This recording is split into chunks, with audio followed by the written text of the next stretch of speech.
എന്തിനാടാ ഈ ബലൂണും ബിപിയും ഒക്കെ? നിന്റെ അപ്പന്റെ 16 അടിയന്തരത്തിനോ? നിന്റെ മമ്മിയുടെ സെക്കൻഡ് മാരേജിന് പന്തലിൽ. നീ എങ്ങനാ സിംഹക്കുട്ടിയായത്?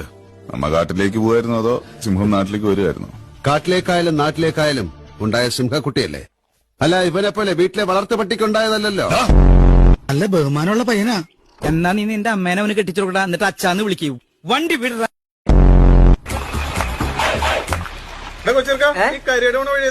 അവിടെ നേരെ പോയതാ. അപ്പൊ വളമൊക്കെ നിന്റെ അപ്പം വന്നോളക്കോ? ചേട്ടോ, ഈ സ്റ്റീറിംഗ് ചേട്ടൻ അമ്മയ്ക്ക് ഊഞ്ഞെല്ലാം വച്ചേക്കടത്തൊന്നല്ല, അത് പിടിച്ച് തിരിച്ചാ മതി. നാളെ ഫ്രഷേഴ്സ് ഡേക്ക് പാടാനുള്ള കവിത ഒന്ന് പാടി നോക്കിയതാ അച്ചോ. ഓ, കവിതയായിരുന്നോ വാലുവാസു? നീ എന്നതാ പാടിയെന്ന് ഞാൻ കേട്ടു. ദേ ഒരു കാര്യം ഞാൻ പറഞ്ഞേക്കാം, രാത്രിയാൽ എന്റെ കണ്ണിന്റെ കാഴ്ചക്കേ കുഴപ്പമുള്ളൂ, ചെവി നന്നായിട്ട് കേൾക്കാം. അങ്ങനെ കേൾക്കുന്നു മാത്രം വിശ്വസിക്കണത് മോശമല്ല അച്ചോ.